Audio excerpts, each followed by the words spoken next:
Students, आज हम British सम्राट एवं राजमुकुट में क्या अंतर है, उस पद का महत्ता क्या है वह देखेंगे। इसके बारे में राजतंत्र की व्यवस्था में क्या होता था कि राजा वह व्यक्ति होता था जो उन शक्तियों का प्रयोग करता है जिनका प्रतीक राजमुकुट होता है, जबकि राजमुकुट शासन का प्रतीक है। प्राचीन काल में यही था और राजा ही राजमुकुट था और राजमुकुट ही राजा था।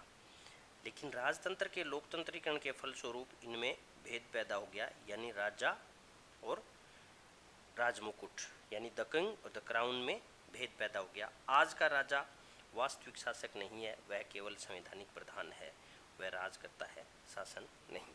यानी राजतंत्र में जो द किंग होता है, द किंग एक इंडिविजुअल होता है, यानी एक व्यक्ति है द किंग। जैसे आज जो ब्रिटेन की महारानी है वो द किंग है, जो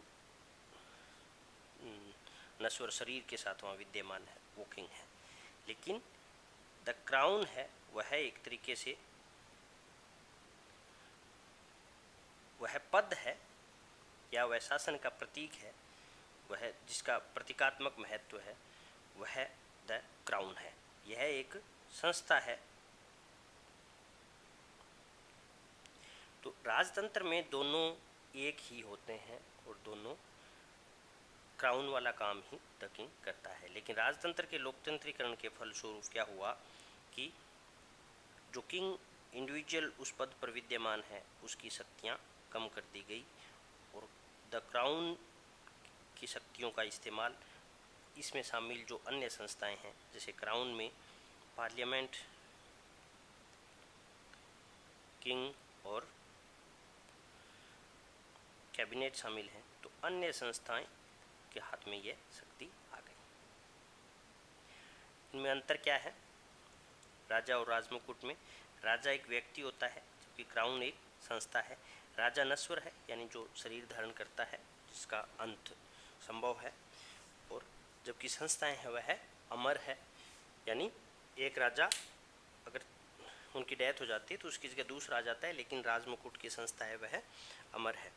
राजा राजमुकुट का अंग है, यानी एक से ज़्यादा संस्थाओं से मिलकर बना हुआ है, उनमें से एक वह राजा शामिल है। राजमुकुट सावयव है, यानी उसमें राजा, मंत्री और संसद शामिल है।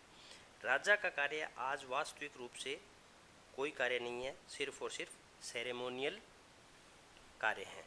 राजमुकुट के पास जबकि विशाल शक्तियां हैं, यानी ब्रिटेन की शासन शक्ति का जो धुरी है वह राजा, मंत्री और संसद है। यह राज्य की सर्वोच्च कार्यपालिका शक्ति है, यानी क्राउन जिसे कैबिनेट की सलाह पर कार्य करना होता है वही कार्यपालिका की शक्ति है। Power of the crown. देखिए, ये जो हम शक्तियाँ पढ़ रहे हैं राजमुकुट की, वास्तव में इन शक्तियों का इस्तेमाल कैबिनेट ही करता है, जो सबसे महत्वपूर्ण संस्था है, क्राउन का एक भाग है। शक्तियाँ कई भागों में बांटी जा सकती है। कार्यकारिणी शक्तियाँ, विधायी शक्तियाँ, न्यायिक शक्तियाँ, धार्मिक शक्तियाँ और उपाधि से संबंधित शक्तियाँ। कार्यकारी शक्तियाँ हैं राष्ट्रीय विधियों का पालन करवाना। देखा कि जो एग्जीक्यूटिव है उसका मेन काम है कानून को लागू करना, और ब्रिटेन की संसदीय व्यवस्था में कैबिनेट की सलाह में क्राउन ही मुख्य एग्जीक्यूटिव पावर होल्ड करते हैं। प्रधानमंत्री और मंत्री की नियुक्ति करते हैं क्राउन। अन्य प्रशासनिक अधिकारियों, न्यायाधीशों की नियुक्ति करते हैं। न्यायाधीशों को छोड़ अन्य अधिकारियों को हटाना, यानी रिमूवल है वह न्यायाधीशों का रिमूवल क्राउन के हाथ में नहीं है। विदेशों के साथ संबंधों का संचालन करते हैं, दूसरे देश के दूत, राजनयिकों को नियुक्त करते हैं, उनका स्वागत करते हैं। बजट भी उसी के नाम से प्रस्तुत होता है, यानी बजट भी क्राउन के नाम से प्रेजेंट किया जाता है, यद्यपि बनाया विभिन्न विभागों के प्रमुखों के द्वारा है। विधायी शक्तियाँ, कानून का निर्माण राजा संसद के साथ करता है, राजा संसद करता है, यानी संसद के दोनों सदनों से कानून पारित होने के बाद में जब राजा साइन करते हैं तभी वह कानून बनता है। संसद को बुला सकता है, भंग कर सकता है। संसद को का जो सत्र बुलाने का और भंग करने का अधिकार है वह क्राउन का है। सरकार के एजेंडे पे जो उद्घाटन भाषण होता है वह क्राउन देते हैं। क्राउन विधायी शक्ति को प्रभावित कर सकते हैं नए पीर बनाकर, उनको नए पीर बनाने की शक्ति है। पीर का अर्थ होता है लोक सभा में कई प्रकार के सदस्य होते हैं, इनमें एक होता है पीर। प्रत्येक कानून तभी बनता है जब राजा उन्हें स्वीकृति देता है, यानी कानून निर्माण में राजा के स्वीकृति जरूरी है। न्यायिक और उपाधियां संबंधित शक्तियां। न्यायिक शक्तियां क्राउन न्याय का स्रोत है, यानी राष्ट्रीय एकता और उसे इतनी राष्ट्रीय महत्ता शामिल है कि क्राउन आज भी न्याय के फाउंटेन के रूप में कार्य करता है। सभी न्यायालयों को राजमुकुट द्वारा ही स्थापित किया जाता है, उनकी नियुक्ति भी राजमुकुट के द्वारा की जाती है और न्यायालय के द्वारा किसी भी दिए गए निर्णय को माफ या क्षमा करने का, दंड में कटौती करने का अधिकार क्राउन के पास है। उपाधि संबंधी शक्तियां, यानी फाउंटेन ऑफ ऑनर माना जाता है विशेष सेवा के लिए जो उपाधियां वर्ष में 2 बार दी जाती है। ब्रिटेन में, भारत में उपाधियों पर अंत है, लेकिन ब्रिटेन में बहुत सारी उपाधि, जैसे सर की उपाधि, बहुत सारी उपाधियां जो विशेष सेवा के लिए दी जाती हैं वो क्राउन के द्वारा दी जाती हैं। धार्मिक शक्तियां। ब्रिटेन में चर्च और राज्य के बीच में संबंध थोड़ा अलग प्रकार का है। वहाँ एंग्लिकन और प्रेस्बिटेरियन चर्च हैं, वो राज्य के अवयव के रूप में है, यानी राज्य का ही भाग है, राज्य के अधीन है। उनका नियंत्रण संसद और राजमुकुट के द्वारा ही होता है। इंग्लैंड के स्थापित चर्च के प्रमुख के नाते, यानी जो क्राउन है वह इंग्लैंड के स्थापित चर्च का प्रमुख है, इस नाते वह कैंटरबरी, यार्चार्क, बिस्पों, मिशनों तथा अन्य चर्चों के पदाधिकारियों को नियुक्त करते हैं। राजा की अनुमति से ही चर्च ऑफ इंग्लैंड का राष्ट्रीय सभा है, उसकी कार्रवाई होती है। चर्च के अंतर्गत अनुशासन संबंधित विषयों का सर्वोच्च अधिकारी है क्राउन। धार्मिक न्यायालयों के निर्णयों के विरुद्ध अपीलें भी प्रिवी काउंसिल के प्रमुख के रूप में प्रस्तुत करता है। लेकिन ये जो शक्तियां हैं, वास्तव में इन शक्तियों का इस्तेमाल कौन करता है? वास्तव में इन शक्तियों का प्रयोग राजा के नाम से संसद को विश्वास में लेकर मंत्रिमंडल करता है। यह ब्रिटेन के संविधान में थोड़ा सा विलक्षण बात है कि वहाँ सारी शक्तियाँ क्राउन के नाम से पढ़ते हैं, लेकिन उसका वास्तव में इस्तेमाल मंत्रिमंडल करता है। शासन में राजा या रानी की वास्तविक स्थिति क्या है? यह वास्तविक स्थिति क्या है? कई सब टाइटल्स के में देखते हैं। जैसे एक माना जाता है कि सम्राट कोई गलती नहीं करता। इसका क्या अर्थ है, सम्राट कोई गलती नहीं करता? इसका अर्थ है कि राजा को उन्मुक्तियाँ प्राप्त हैं, यानी राजा को आप न्यायालय में कटघरे में खड़ा नहीं कर सकते।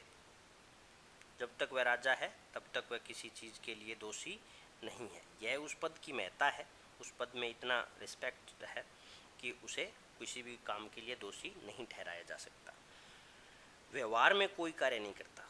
वास्तव में राजा है, द किंग है, वह कोई कार्य नहीं करता। उसका प्रत्येक कार्य है वह मिनिस्टर्स के सलाह से किया जाता है। इसलिए हर काम के लिए कोई न कोई व्यक्ति उत्तरदायी होता है, वह स्वयं उत्तरदायी नहीं होते। यानी कोई व्यक्ति ये नहीं कह सकता या कोई मंत्री ये नहीं कह सकता कि चूंकि क्राउन के नाम से किया गया या क्राउन के आदेश से किया गया इसलिए वह दोषी नहीं है। राजा के अलावा अन्य व्यक्ति ही हर काम के लिए उत्तरदायी होता है। राजा के कार्य को सदैव सही माना जाता है, यानी इसकी इतनी महत्ता है कि कभी गलत नहीं माना जाता, उसकी कभी आलोचना नहीं होती। सम्राट स्वर्णिम शून्य है। स्वर्णिम शून्य से तात्पर्य है कि उसमें महत्ता बहुत हासिल है, यानी गोल्ड लेवल की इम्पोर्टेंस है, लेकिन कार्य के लेवल पर शून्य है, यानी उसमें शक्तियों के लेवल पर शून्य है कि दर्जा बहुत ऊंचा है लेकिन कार्य वास्तव में व्यवहारिक जो शक्तियां हैं वह नहीं हासिल है। सम्राट के विशेषाधिकार हैं। ये विशेषाधिकार क्या हैं? जैसे पीएम और मंत्रियों का चयन, लॉर्ड्स बनाने का, पीयर्स बनाने का, लोक सदन के विघटन का, वीटो का अधिकार। ये कुछ विशेषाधिकार हैं जो वास्तव में राजा को प्राप्त हैं, यद्यपि वो उनका चयन मनमाने तरीके से नहीं करते हैं, वो भी परंपराओं से ही निर्धारित हैं। जैसे वीटो का इस्तेमाल लास्ट 300 सालों में नहीं हुआ, तो आज ये अलग परंपरा है कि क्राउन है वो वीटो का इस्तेमाल नहीं करते।